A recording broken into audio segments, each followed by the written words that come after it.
Hey everyone, welcome to the Real Life Process podcast. I am thrilled to be back with you this week and have another fantastic guest. And this is a mentor of mine. I've been working with Mike for, I don't know, a year or so now, following his stuff for a long time. And I am just excited. First time for him to be on the podcast. And I specifically invited him around a certain topic that I think you'll really love. So, Mike, welcome to the podcast. I am honored to be here, Teresa. Thank you to all who are tuning in. I hope to be some help and value to you. Yeah. So yeah. Oh, absolutely. I always say to people, man, if we walk away with one thing, right, it was worth the listen. So I know they'll have more than one thing today. So we're going to dive right in if you're okay with that. Oh yeah. Because I know you're like me, you're a let's get down to it kind of person. So that's Absolutely. why we can hang out together. So let's get down to it. You did a podcast episode, and if I was the super prepared person, I'd know exactly the podcast name. And now I don't. So we'll have it in the show notes. But it was within the last 6 weeks. We're recording this in late November of 2022. So in the last 6 weeks, you did an episode talking about a book and a process that you have kind of redone from, and I'll probably butcher his name, Robert Kawasaki. And it's not his most famous book, right? And the book is The Cash Flow Quadrants. Quadrant. And Yep. so, would you dive into that for us? Because I think there were some great takeaways of your ideas around the cash flow quadrant, especially for so many of us that are working in this entrepreneurial space, right? So, give us an Yeah. overview and then we'll just kind of flesh it out together.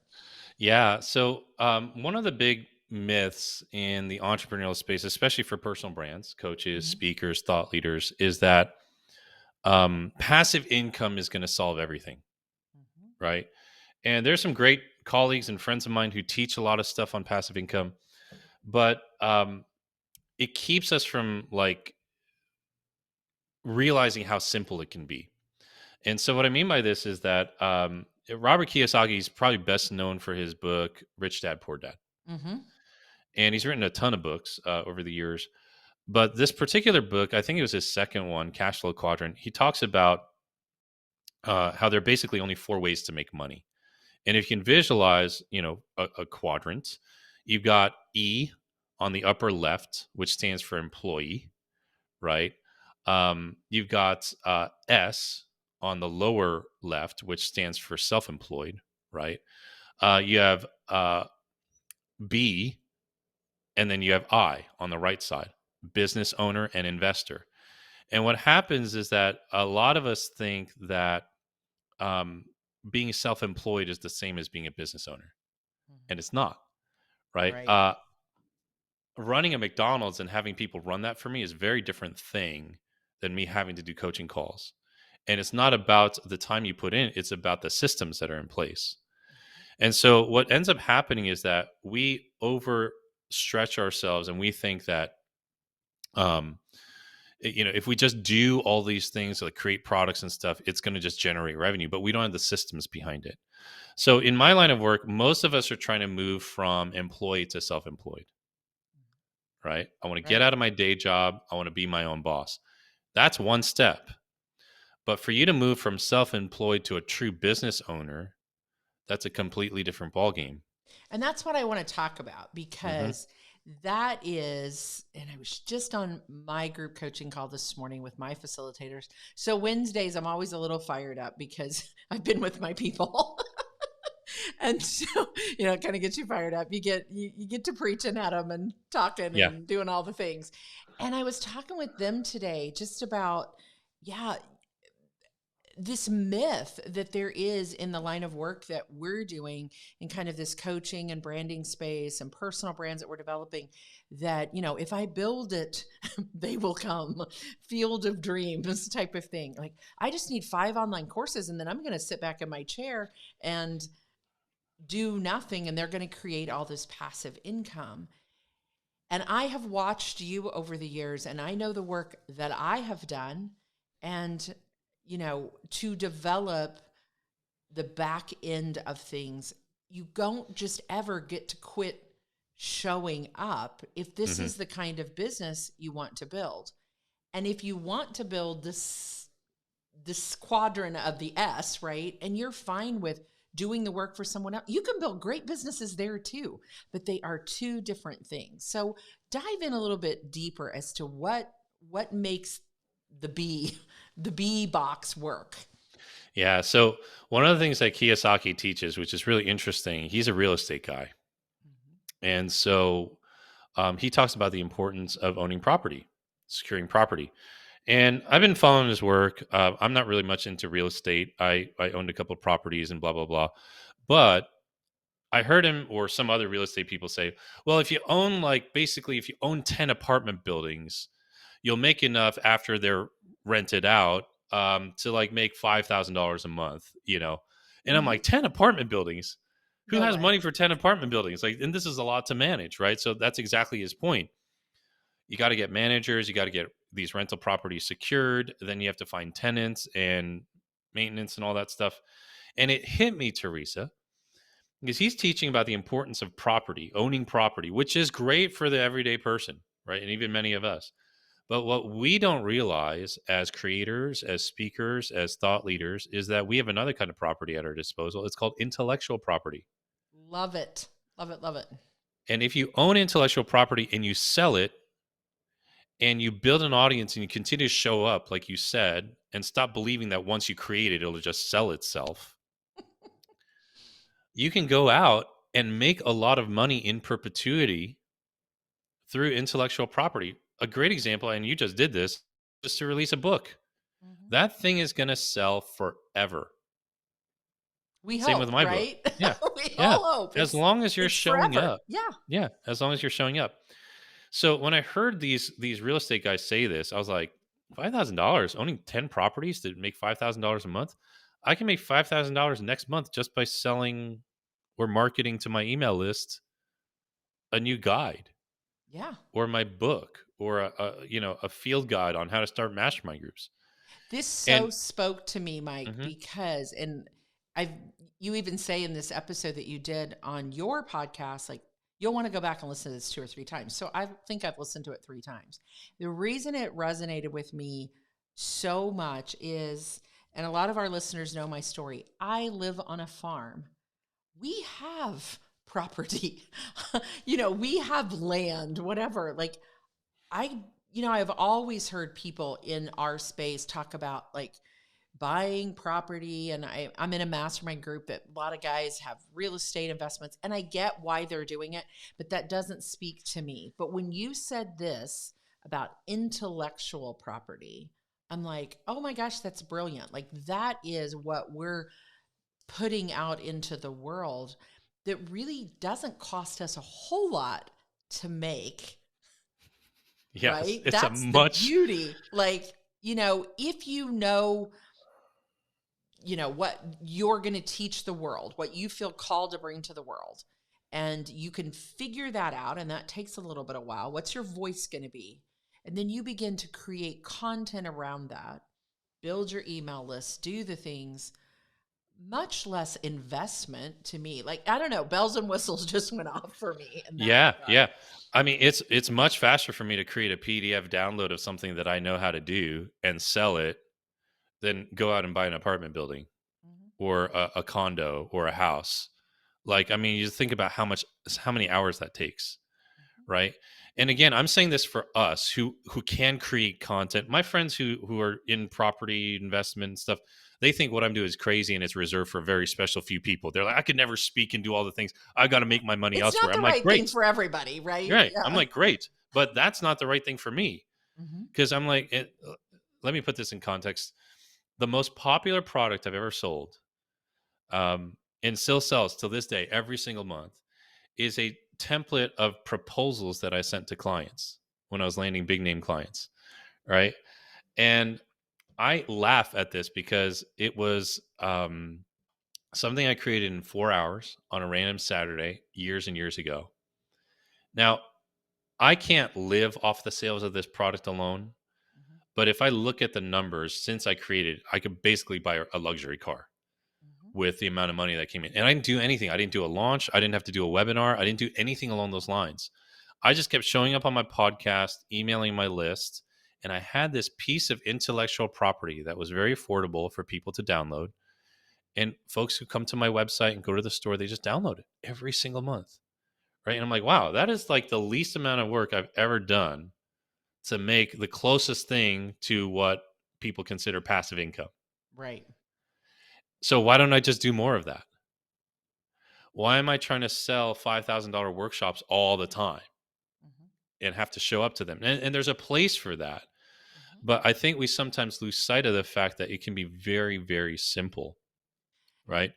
Let's back that up a Yeah. little bit though, Mike, because yeah, we say it's very, very simple, but what was the jump from, what are the things that you think you did? 2 to 3 key things between moving from the S quadrant to the B quadrant. Mm. Because, and you say this all the time, I'm in several of your things, I listen to you all the time, like you've said it here, email list, email list, email list. Because the other thing that frustrates me sometimes is that we think if we just put it out on social media that, you know, they'll see us enough times that Hmm. eventually they'll love us. The other thing you mentioned was your podcast. So what are the key 2 or 3 things that moved you from S to B where people are finding you so they can purchase the low end piece that could buy you a luxury car? Yep. So the first thing is you got to have an intellectual property asset of some Mhm. sort. I'm surprised at how many people I work with who I've coached or who are, colleagues in this space. I'm surprised how many folks do not have anything that I can buy right off their website or Amazon. So that's number one. You've got to have something that people can literally swipe their credit card and get from you without you being involved. Um, for me, that was my first ever product, a proposal template piece, um, and it sells for more than my own book. Mhm. My book took a lot more work to do than that, Mhm. right? But first, you've got to have an intellectual property piece. Secondly, you have to have consistent marketing so that people get to know you and get to know the products that you have available. If I stop podcasting for 6 months and I stop emailing my list for 6 months, what's going to naturally happen? My marketing and my sales are going to dry up, Mhm. even for those products. But because I love creating content and I love adding value to people, I'm never going to stop. I'm never going to stop. I can't imagine a reality, a situation in my life where I'll be like, you know what? It's time to stop creating content and adding value to the world. I would do this for free. Mhm. So if you're committed to doing that, if you've got a content channel, make sure that you have an intellectual property piece that people can just go buy from you, right? And then don't stop the marketing side of things. That's really the second piece of what makes this all work, right? There are dead people who are selling products. I remember you saying that. I There are want to dead I men want and to women. ask you a question right there Hmm. because I think this is super practical and I think you and I both are like, this is not rocket science. That's something I always say. Like if this is what you love, you would do it for free. And if you're a listener who feels that, you work kind of in this realm, like I think something really practical is even what is something in an intellectual property piece? What's a price point? Because that's something people are always like, what should I have on there? Like, what should it actually kind of be at? What's a good, like, is it 299? Is it 99? We all go back and forth. And I think that's a really practical, good question of like, what is I could sell this over and over again. Do you mind sharing what your opinion of that would be? Yeah. So what I try to do with products like that is price them at $97, just under $100, which is essentially a no-brainer transaction. If Yeah. someone wants something, enough, I mean, $100, no big deal.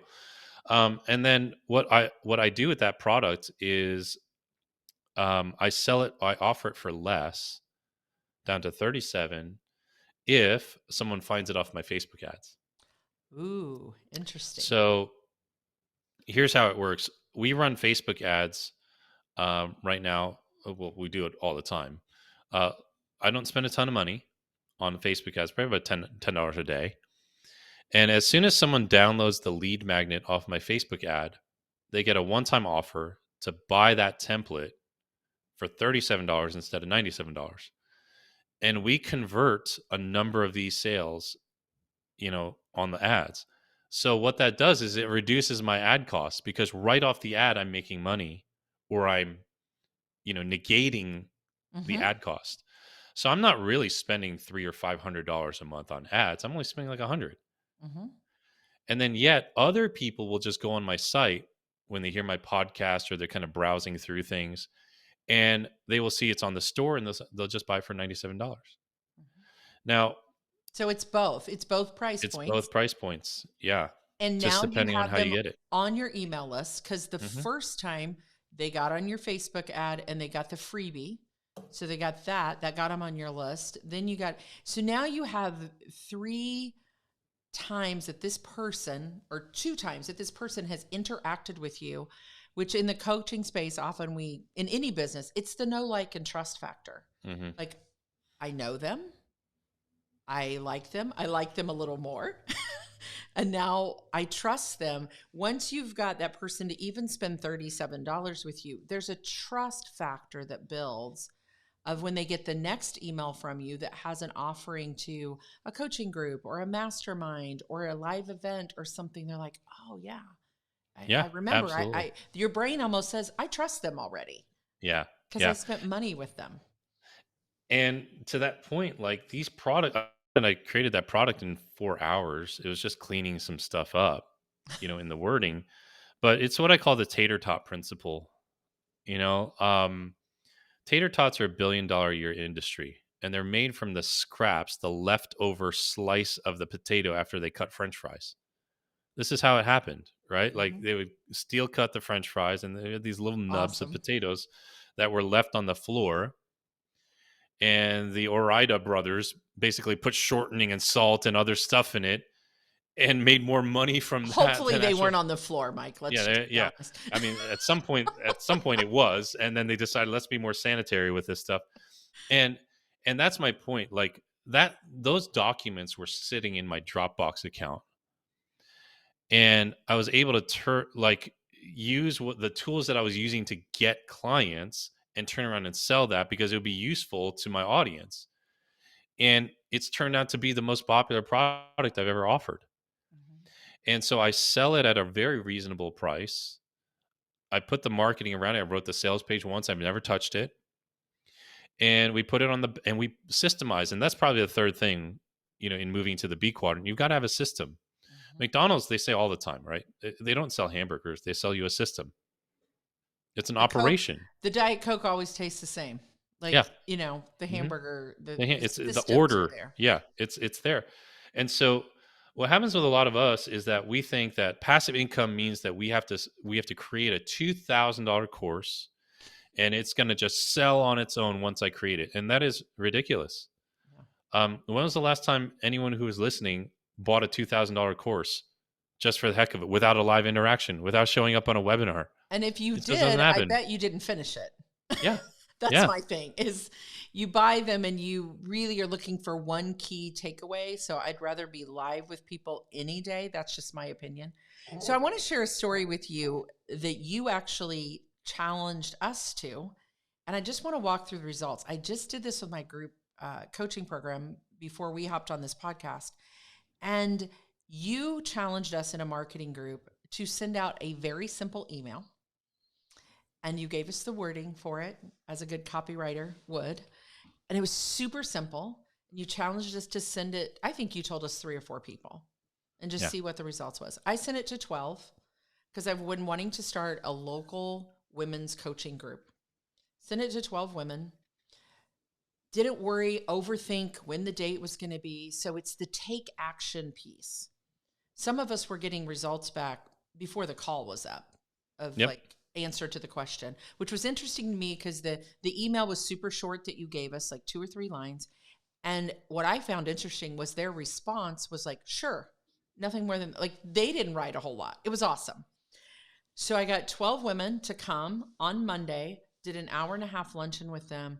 and I've already signed up 6 of them into a local group coaching program in Love 2 it. I love it. weeks. I love it. So I I'm love it. just telling you, we make things way harder than they are. You have people out there that want your stuff. And again, it's not some big high-end thing. I wanted to make it super accessible, but yet narrow down my time. That some of them are already current clients that I was working with, and they're going to pay me less to be in this group, but now I've got them all in one group, right? Hmm. So how can we work smarter, not harder? And I know you've been doing a lot of that as well this past year of just really honing in those systems and moving that. But I was blown away, and I shared with my group, stop overthinking. I've got to have this $2,000 program, and I've got to, figure out the date. I sent the email on November 10th, and on November 28th, I had the event, and we start in January. I love it. I And love I'm it. I'm a quick start Yeah. action taker person. I But love it. we, as entrepreneurs moving from that S to B, we overthink things. I was giving the example of, I used to own a retail clothing store. I don't even know if you know this story, but I would change my window display almost every week. Mm. Well, some weeks I'd put these great outfits in the window, and, I got 25, 30 people walking in, right? And they're like, I love that outfit.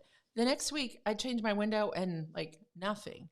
And that's kind of what I was thinking about this, because I saw a really bad window display and I'm like, ew, that doesn't really even want me, and I thought that's kind of what we do, right? We put things out there, even these low end offers, and not every time are they going to be right. And we got to experiment a little bit. So I'd love to wrap up just by talking about the idea of, how have you experimented with these kinds of offers and these kinds of things, and tweaked and continue to tweak over, the last few years of your business? Yeah. So I have a couple of metrics that I'm glad to share. The first is it's got to just get done, right? And once I do it, I don't touch it until I have a good sample size. So I am very data driven behind all the I am creativity and all too. this Yeah. the other stuff. So if we put out a lead magnet, so this is kind of how I think about things. We create a lead magnet. Maybe it's a free report or a PDF, a template of some sort. Um, I want to make sure that it gets first to 100 organic opt-ins. And that means that I'm putting this on social media. I'm just putting it out. I'm not putting any money behind the ads or anything like that. But I want it to get out there, and I'm looking for the first 100 people to opt in. Then I look at the conversion numbers. What's the conversion rate for those 100 opt-ins? Is it 10%? Did 1,000 people see the page and only 100 opt in? That's not a very good rate. So if I have that information, I can go back and tweak the ad copy. I can tweak the copy on the landing page, or maybe I just have the wrong lead magnet. Mhm. See, at that point, it's not emotional to me. I'm not emotionally attached to it. I I'm just love trying that. things, right?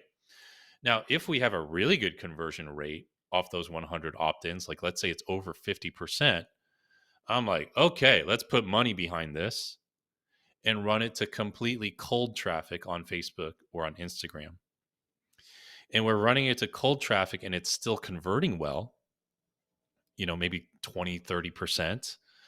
That's good for someone who has no idea who I am. For 20% of them to download this free guide is really good. And if that continues to do well, I'll just put more money behind the ad. Mhm. Then on the back end, since every ad has that one-time offer bump, I'm seeing how many sales come in and is it offsetting as much of my ad spend as possible, Mm. right? And so all of these, it's just math at that point. But most people are not willing to give it the patience that it needs to really tell you the truth. So once we start running paid traffic ads, it's at least 90 days. I don't touch it. Mhm. I don't touch it. And like I said, I don't spend a ton of money. We put $10 a day. It's $300 a month. And you've been around me when I talk unfiltered to people. I'm like, well, $300 is a lot of money. Well, how's that ClickFunnels account working for you that you haven't touched since you've bought it, dummy? Exactly. You're And paying what it I hear you $2.99 a month. saying Yeah. and challenging us to is to run your business like a Like a business. business. If you want Yes. to be self-employed, going back to the quadrant, right? Like if you want to be self-employed, then create a really good product that you're going to do for other people. But if you want to own and run a business, um, I think this is sometimes the bill of goods we've been sold in this build it and they will come dream world is you will have to do business like things, systems, processes, maybe hire some people that are better than you at some things, get some help that you can afford, whatever you can afford, and really start to think like a business, not I kind of want to play in business and I'm going to buy all the cool tools.